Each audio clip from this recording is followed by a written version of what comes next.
So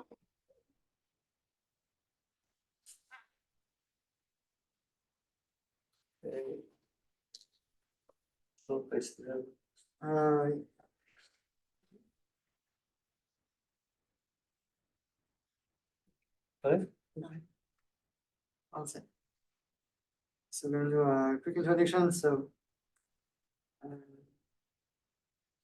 well, thanks everyone for coming.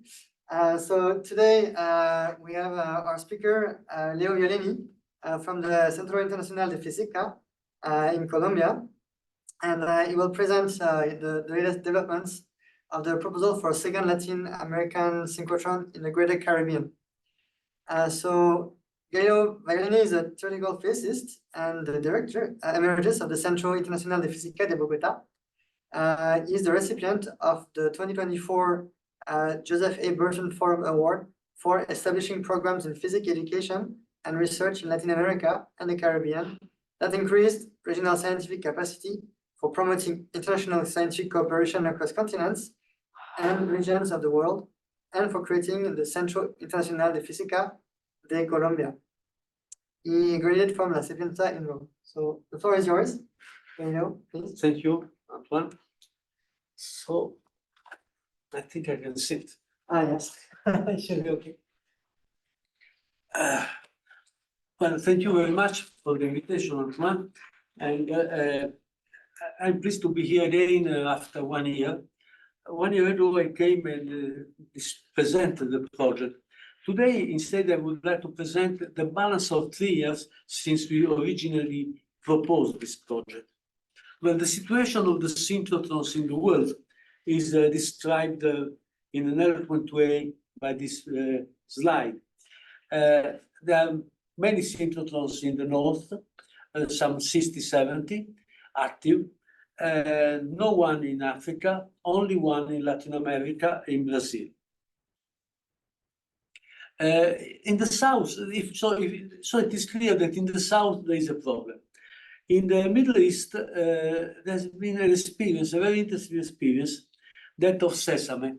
SESAME is a case in which the idea of having the synchrotron there has been a joint enterprise of UNESCO and CERN. So basically behind that there was some political idea of contributing to the development of a region which is a very direct political region in the world. SESAME experience gives us 2 lessons. First, that it is possible to overcome very important political and diplomatic differences. Just to give you an idea, members of SESAME are Turkey, Cyprus, and Greece. Anybody who knows the minimum history of these 3 countries knows that Cyprus is still a problem, and Turkey and Greece have, for example, the massacres of Greeks in Izmir after the First World War. So that is a complex situation. And then, even worse, or even more impacting, Israel is member of SESAME, together with the Palestinian Authority and Iran.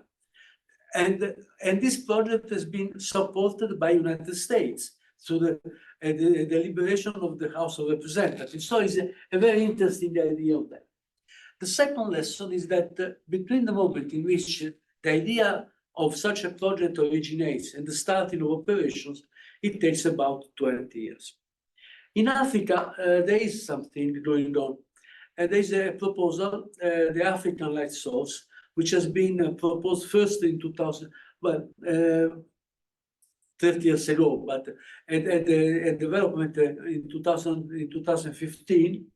And currently, it is also a point of reference for us because it is a potential partner for many activities of training and also for international lobbying, which is necessary to establish this type of structures.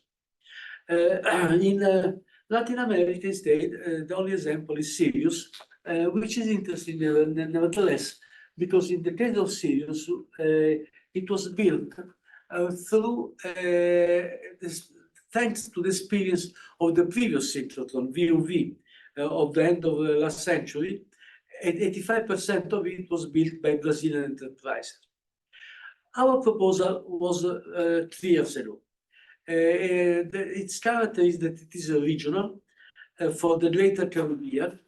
Here it came out with a long history, but they're basically a Mexican, a Guatemalan, Dominican, a Spaniard, a Colombian, and a Salvadorian, and me. Let us give a definition of what Greater Caribbean means. One can give different definition. For us, when we talk ourselves, we consider Mexico, Central America, Dominican Republic, and the small Caribbean islands. However, it is also true that the countries like Puerto Rico, Venezuela, and Cuba belong to Caribbean. And if one includes the United States, then the southern part of the United States, facing the Gulf of Mexico, to some extent is linked to Caribbean. And in that part, there's also one synchrotron. It's a small synchrotron in Louisiana. This is the only one, the only synchrotron in the southeast part of America. Here are some dates of our project. I told you that the proposal is 2021.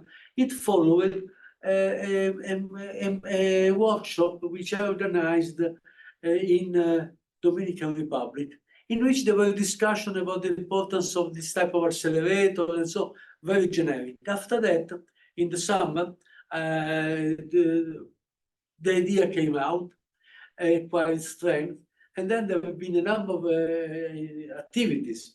For example, in 2022, we made a workshop on the importance of megastructures for scientific development. In 2023, we made another workshop which was on the importance of synchrotrons specifically. And it was a unique type of workshop because it was carried on in 6 different countries, in 6 different days, one day after the other. I think it's a kind of Guinness record because shows the potentiality of the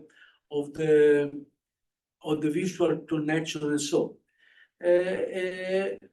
We had also other important presence. For example, we had a presence in the World Science Forum at the end of 22, which was useful to establish a contact with the African light source. We made a session at the UNGA 98 summit, the Summit of Science, which accompanies the United Nations General Assembly every year. And more recently, just 1 month ago, exactly 1 month ago, we published also an article in Nature, which had a relevant impact as everything published in Nature. So nowadays we have an executive committee which has been established, and now there's this new mission of mine in the United States to diffuse the information about the project and discuss a possible cooperation with the United States. Here you can see a number of the activities we've done: many seminars, workshops, symposia, participation in conference. We have also 2 videos made by one of our collaborators, Vitor Del Rio. We established a connection with Elettra and Trieste, with the synchrotron in Brazil and SESAME. Well, this idea is independent of what happened before in the region, but it's not new in the region. In fact, there have been similar ideas, but at the national level, in Colombia, in Mexico, in Cuba, and also in Puerto Rico, where it is based more than a synchrotron. The idea is to collaborate with an existing synchrotron. But the main difference is in this being regional, because as a matter of fact, the national projects have not taken off after 7 years, 8 years. Instead, the acceleration of the regional idea seemed to be quite promising. At present, we are about 60 scientists.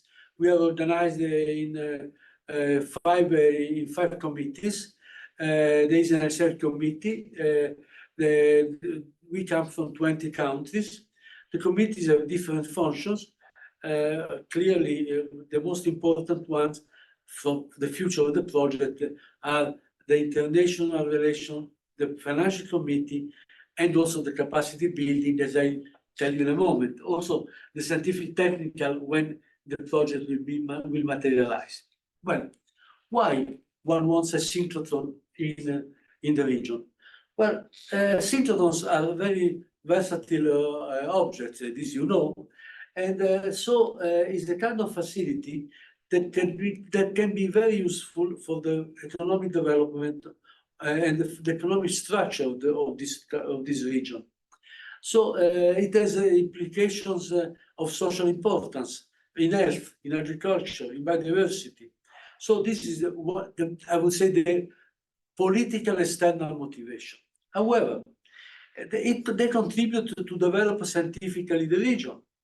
They contribute to strengthen the international scientific relation of the region, which on turn are a vehicle for international relations. And finally, they can be instrumental for an industrial development, which in that region is necessary. In fact, I discuss later what is the economic structure of that region, and this is one of the, in my view, the problems that require a solution. Well, here there is some benefit produced by this type of activity, are well known.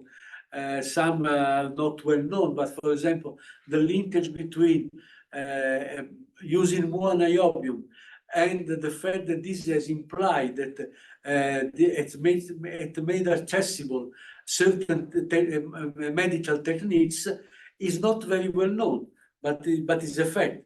Without the diffusion of the big accelerators, niobium would have a price which would not justify its extraction, and therefore the magnetic resonance would not be something findable in many hospitals, but would be just one hospital in one big town or thing like that. And then there was also one experience, there are two experiences which deserve comment.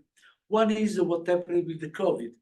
With the vaccines of COVID were done also thanks to research made at synchrotrons. And but the most impacting one regards the case of diabetes. The cost of diabetes is a cost of immensely larger amount than the cost of synchrotrons or so. Of course, synchrotron will not solve the problem of diabetes. But even if they contribute 1%, 1 per thousand to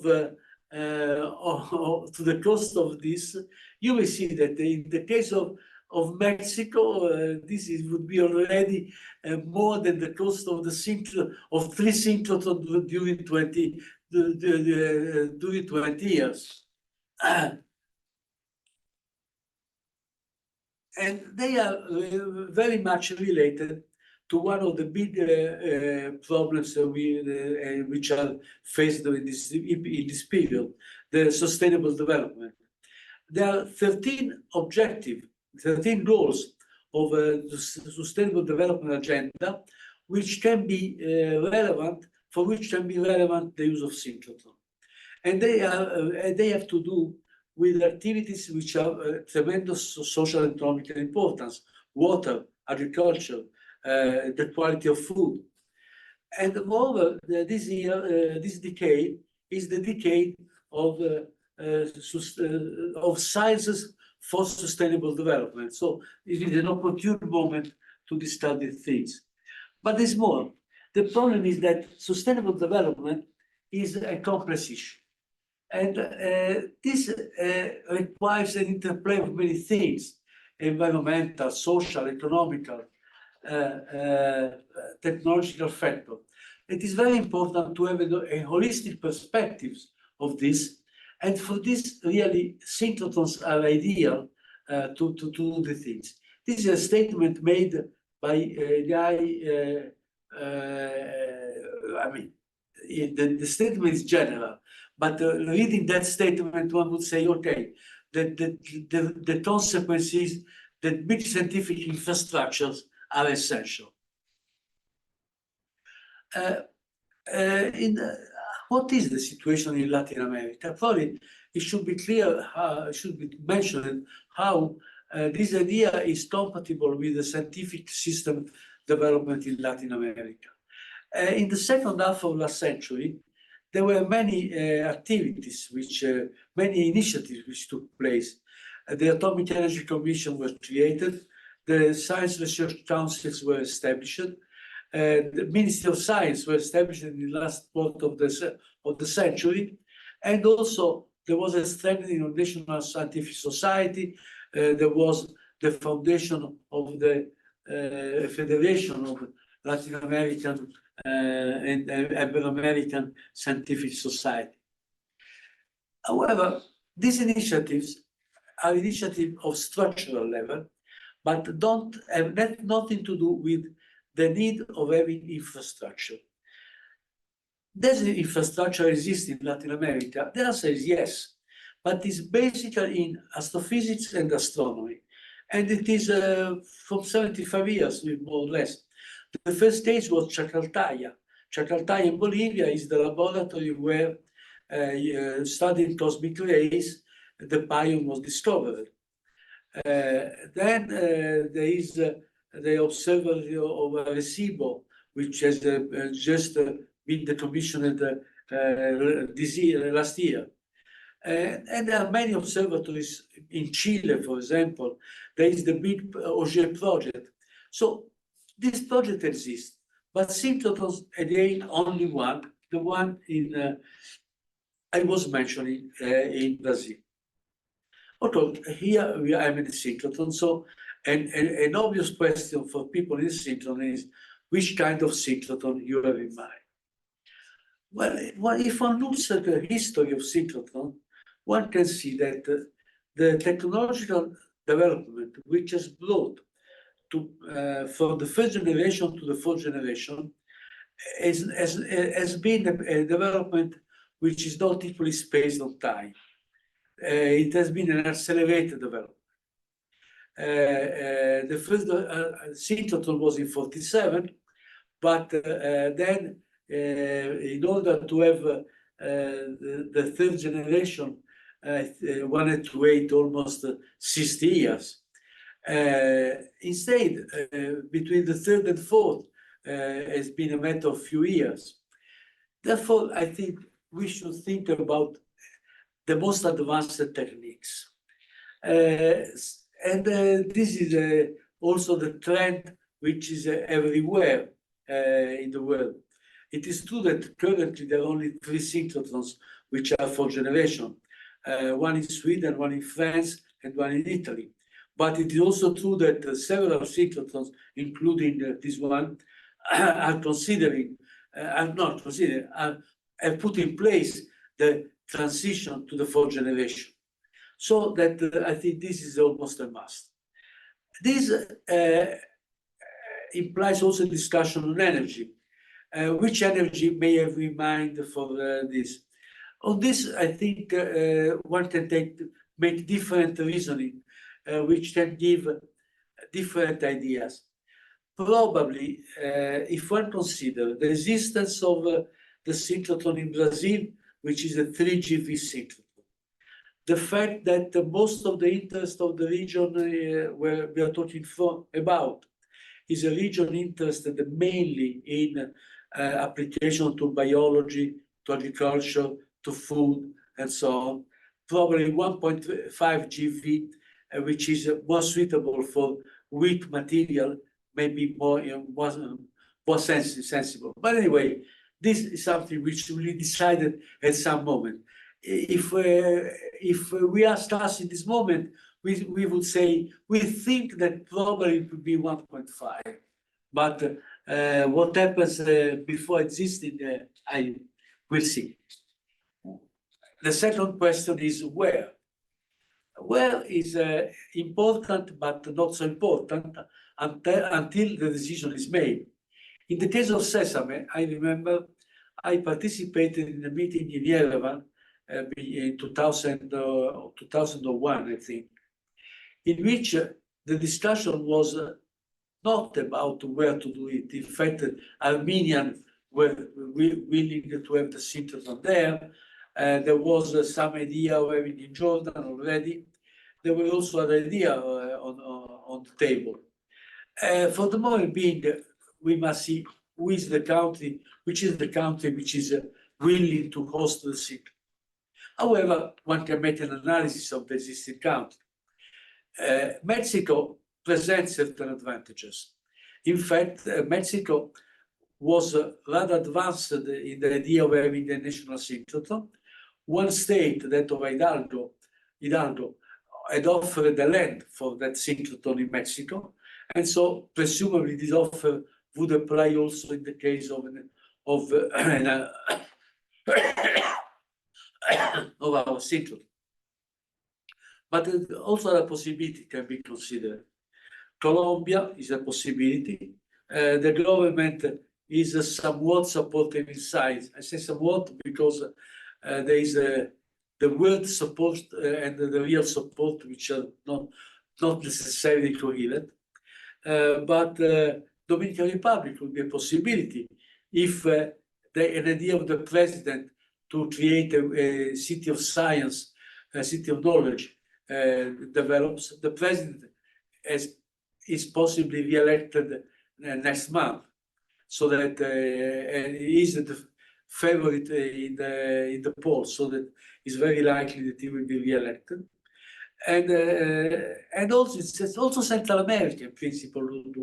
Later, I will make an analysis of the cost of this initiative, and I'll show that also countries which can appear is unlikely that to be interested to this, really could have the possibility. However, if one puts a synchrotron like that in a place, there is automatically a problem. The other countries should contribute for something which is in a different country. How can we convince them that this makes sense? Well, there are the arguments of the experience of CERN and so on, which work. But also one could think to put small accelerators dedicated in some specific country. For example, compact light sources have a cost which is much less than this. Of course, they have a more limited application, but it is true that this can compensate the investment, provided they make part of the same structure, which is important also for political reasons, because it would give stability to the financing, independence of the details of the political details of the country, and so on. And one point must be clear, that whatever the commitment of the country, they must be considered like as a state commitment and not as a party commitment of the government in the moment of the commitment. So, what are the things which matter for the feasibility of such a proposal? Basically, we should consider four things. The scientific demand, if there exists a technical capacity, if certain economical, financial, and organizational aspect, the social perspective of such initiative, and the context in which this appeared. And then in the next slides, I try to discuss these points in some detail. The scientific demand and technical capacity. Well, in order to have a synchrotron working, one needs a basin of several thousand, probably several tens of thousands potential users. And potentially they exist. They exist because the type of science made at the synchrotron is made also with other facilities. And these are available in the region. So we have the scientists who might use the synchrotron. They do not, because the closest synchrotron is probably this one or that in Louisiana or that in Brazil. And clearly, to have an electronic microscope, which doesn't make the same thing, but make analogous things, is much more practical. So that I think that to train them is not a problem, and we will have the community. Instead, where we have little experience is for the technical capacity, because one must train the engineers, the technicians, the staff of the synchrotron, and so on. This is true. But also, one should take into account that when one establishes such a facility, one does not look only at the experience existing in the region. Users may come from outside the region if they find interest in a certain facility and so, and also engineers and staff and so come from a market which is international. So it is clear that a training program is in our agenda. It is more important for the case of staff and so on. But there are two comments to make. First of all, that we can carry on such a project together with other synchrotrons, the Africans, for example. The training of these people can be done jointly somewhere, using other synchrotrons which are collaborating with us. Even in the United States, one could think to make some activity of training for as a form of support to this initiative in Africa, in Latin America. And also, there is another thing which can be considered, that one can use the experience of existing synchrotron for a training to work.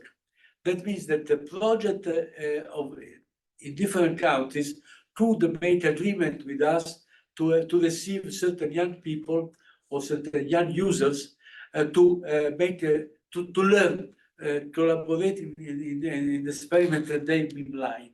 And we have discussions of this sort. I think that in order to understand the financial aspect, one should consider what is what I would call the Latin American economic matrix. It is clear that the economy of Latin America are based on these things. And the first two in the red are those which could benefit from a synchrotron, but most of the others are what are considered the main one. Is this a reasonable matrix looking in the future? In my view, no. It is important to develop a high technology industry. And this does not mean to bring an industry from outside to work with the internal working force of lower costs. This remains something external to the country. So it is important that basic science plays a role in the development of this aspect of development of these countries.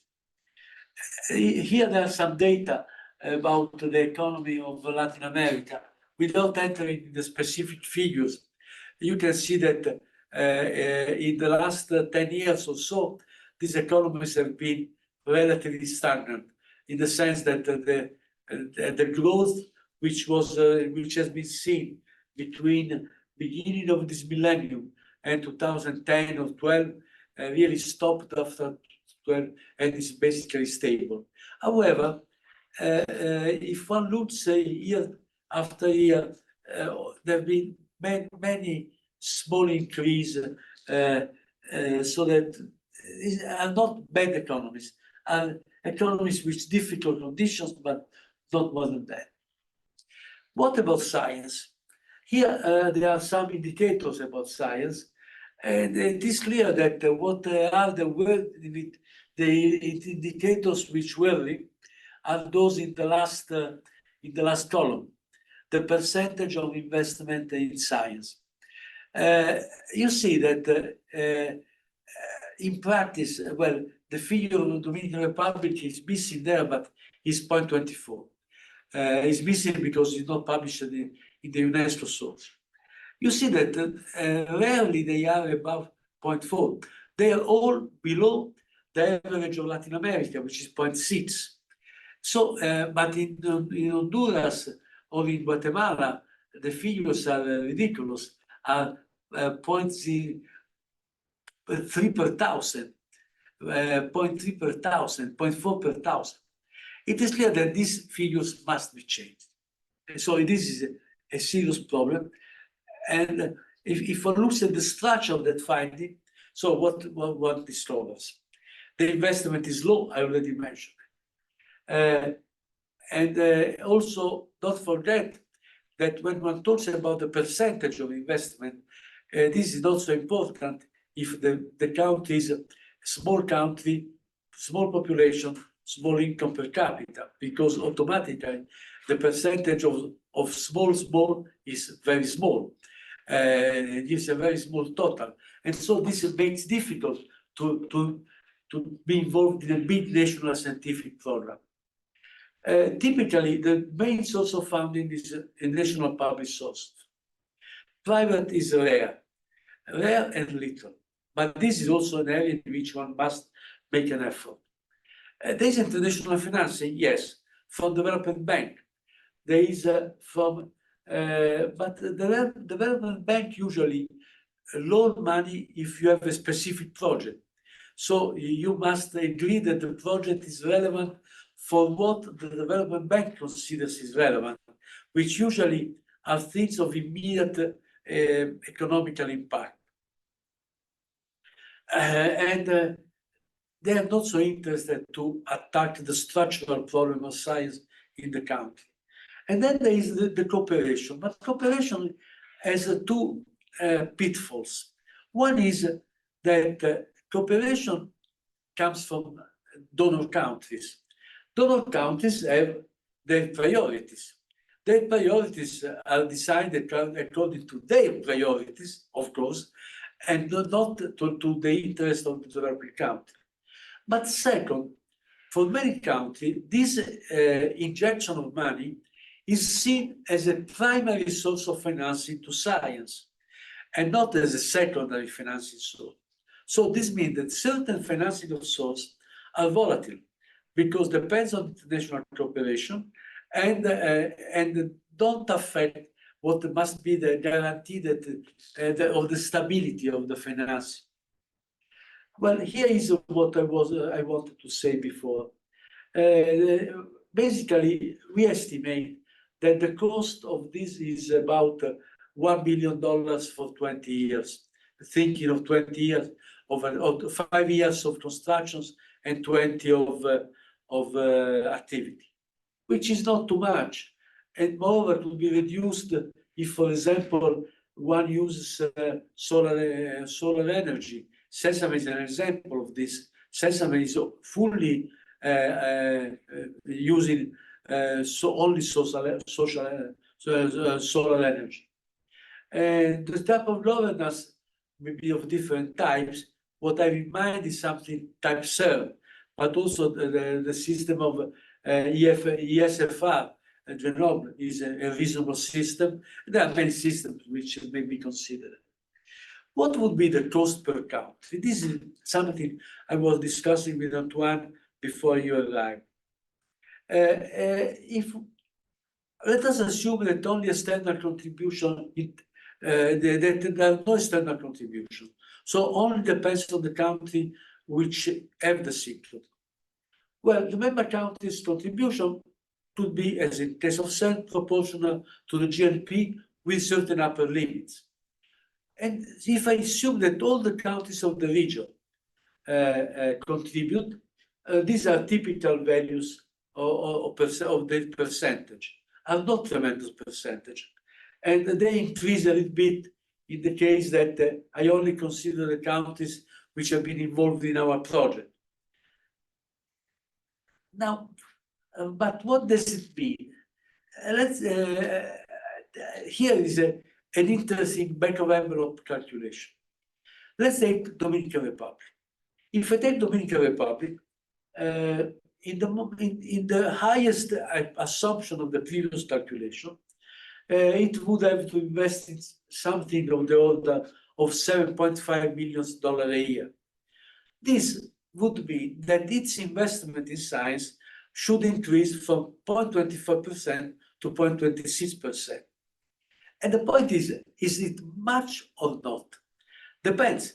A person who thinks it's much will tell you, well, this is 10% of the existing one. A person who says it's not much would say, listen, yes, but a decent advanced country invests 10 times more. So depends.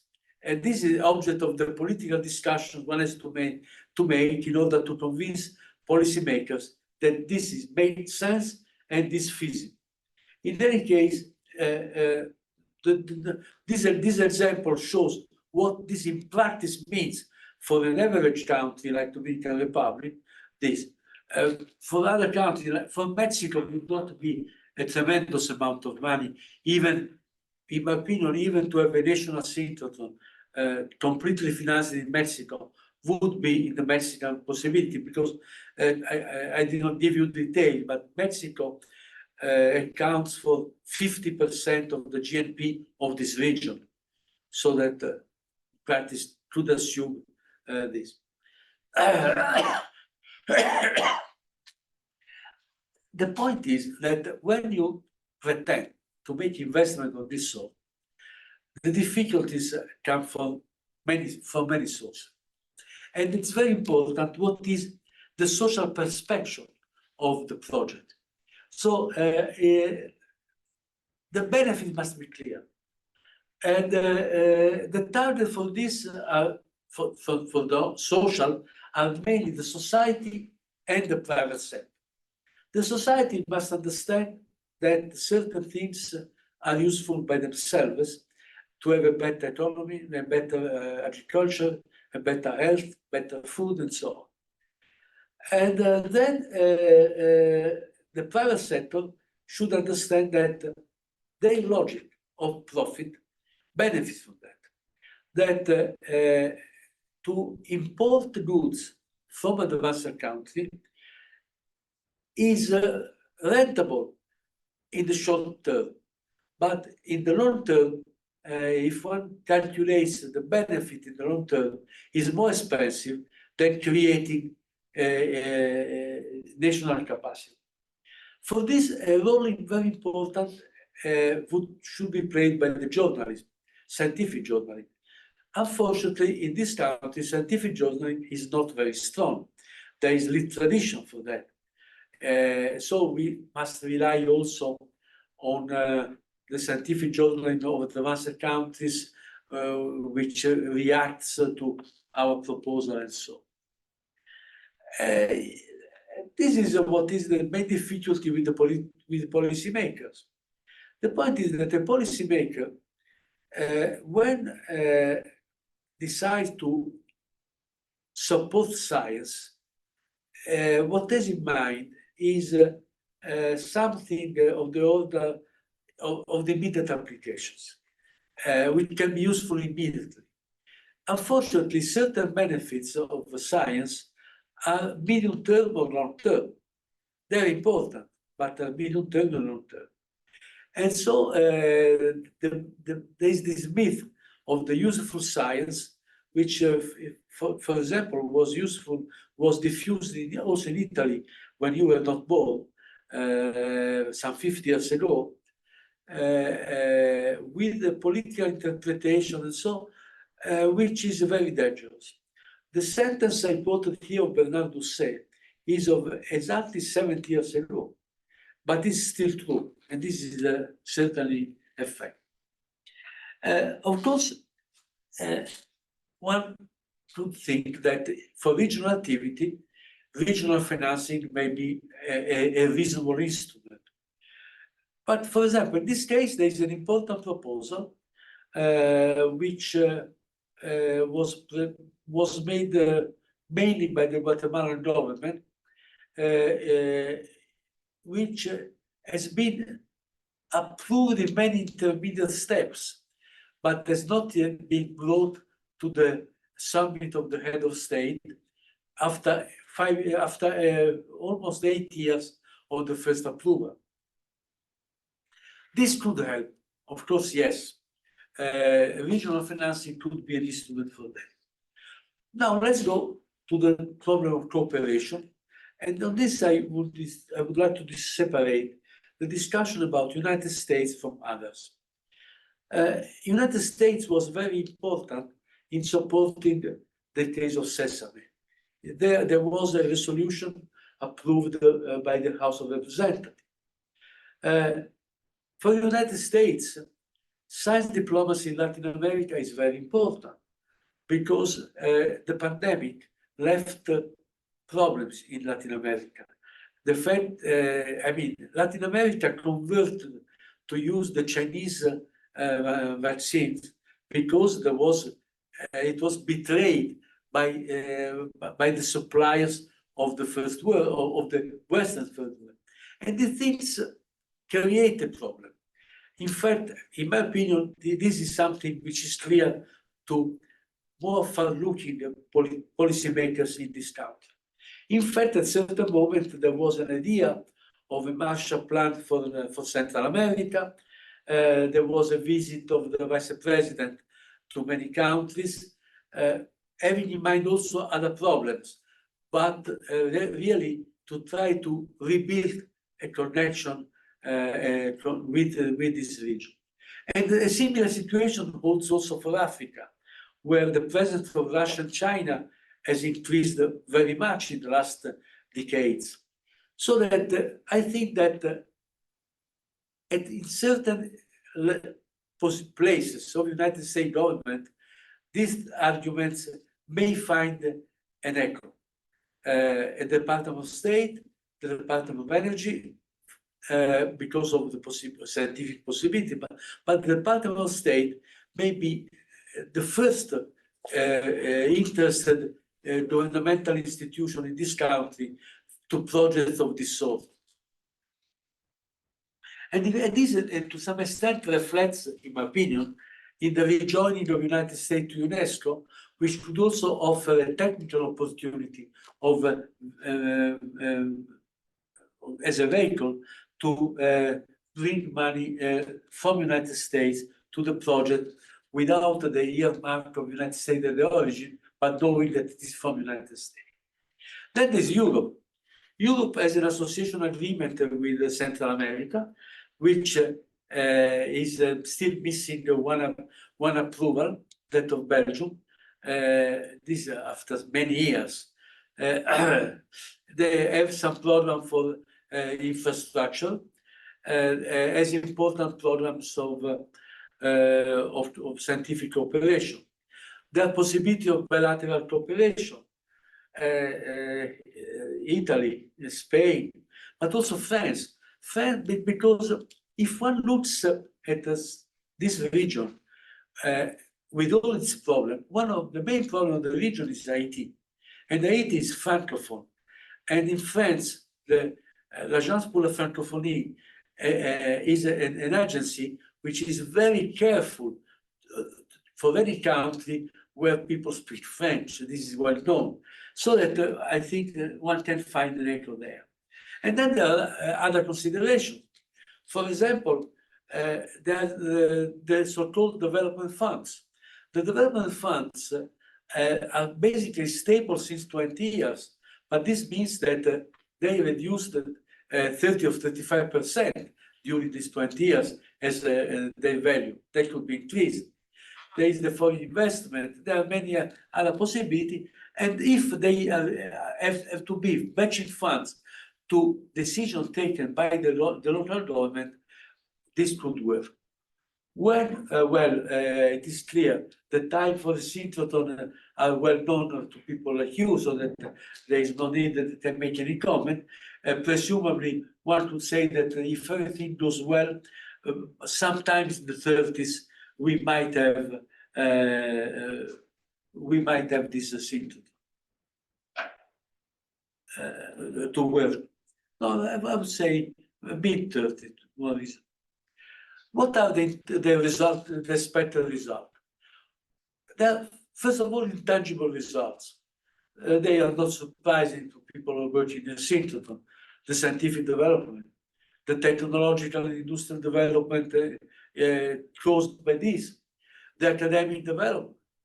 And the experience of SESAME shows that these are real perspectives, and not just possibilities. SESAME has a very high level of publications, which is after they start working. Sirius has been able to use certain patents contributing to the industrial development of Brazil. There is the impact on higher education, on the PhD. And then, but the main important are for the social and economic development, for the perspective of having an high technological industry. And also there is another aspect, which is the possibility of regional integration for political purposes. And this is important because nowadays, small countries cannot survive by themselves. They need to be part of a conglomerate of parties, of countries. This is unavoidable. For this, this may be helped, for example, from the Organization of American States, from the Economy Agency for Latin American and Caribbean, and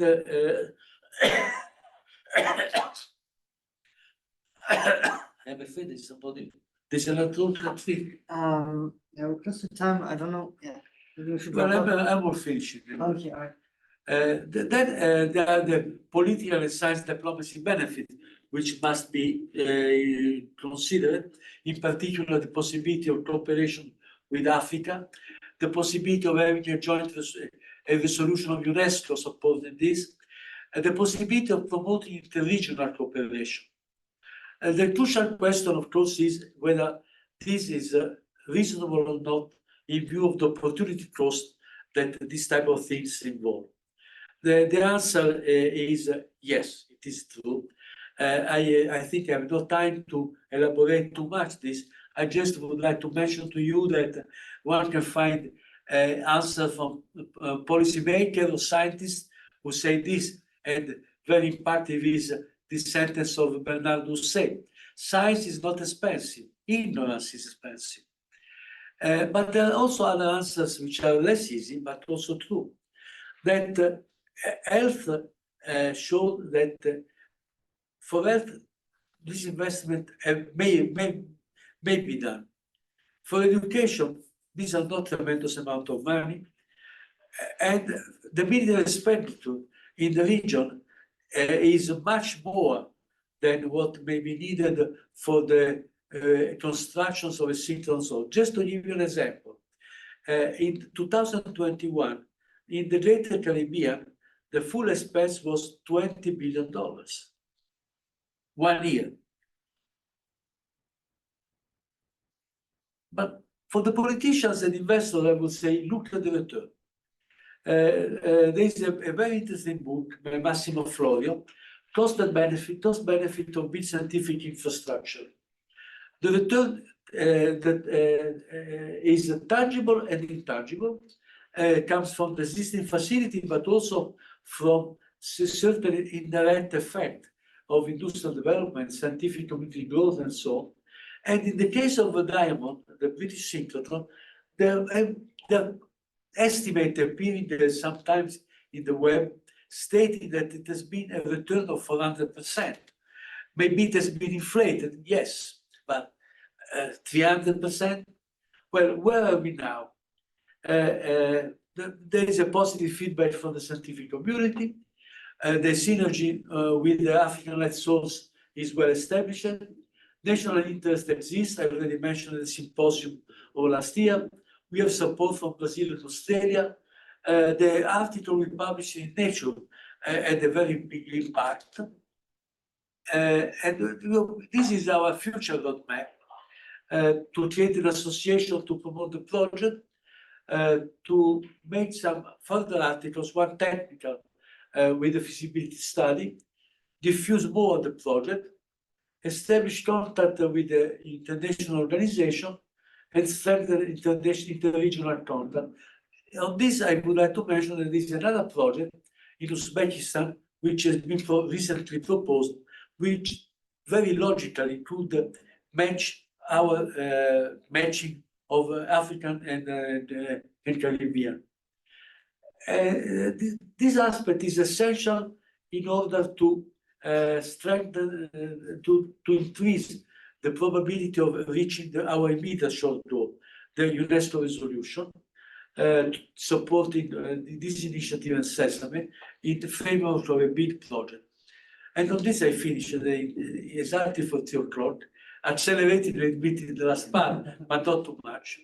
And I would like to acknowledge, well, first of all, the person who collaborated in this project, the working group, the group of the committee, and in particular my co-chairs. Well, my co-chairs, which have been different in different moments, Carolina Santa Cruz, example of this last name I was mentioning to you, Victor Del Rio from Mexico, in Australia, and Sekazim Tingwa with the big proposal of LAMP. But I would like to add something more on a personal level. In a sense, I had 3 people who brought me along. You were asking me how I was involved in science policy. And they've been 3 great teachers of life, I would say, for these things. Edoardo Amaldi was very important for the reconstruction of Italian science after the Second World War. Leon Lederman, who was a supporter of the project in Colombia, and Abdul Salam, to whom I owe a lot of what I am. And so really, unfortunately, none of them is alive now, but still their memory in me is very strong. Thank you. Thank you. So we're a bit out of time, but we'll take 1 question, either online or in person. Online, any questions? No questions online? You have a question? I have 1 question, because there are a bunch of like big facilities in like Chile. You have the Atacama Desert with many telescopes, and I was wondering, like, what is the impact of these things compared to? Well, in Chile there are many facilities. This is the problem. There are facilities which are Chilean, facilities which are not Chilean. So the facilities which are not Chilean are just facilities of advanced countries there because there is opportunity to be there. But also there are many observatories which are Chilean. And this have impacted Chilean science. Chilean science, which is very developed, by the way. For example, among the new facilities in astrophysics, there is the so-called Chilean-Argentina corridor, which is an underground facilities between Chile and Argentina. Auger is in Mendoza. Mendoza is Argentina, but close to the border with Chile. So I would say in the astrophysics and astronomy, the collaboration in Latin America is very strong. And it benefits also from the relationship with Europe and the United States. Auger, for example, is a case in which when Jim Cronin proposed Auger, he had in mind to have 2 sites, one in the northern hemisphere and one in the southern hemisphere, to study the coincidence of astrophysical effects. Now, the one in the northern hemisphere was never made, so only the Auger remained, but it was a product of an initiative taken in the northern hemisphere. All right, thank you. I think we need to wrap up. But thank you so much. And thanks everyone for being online. And I'm gonna these two stuff.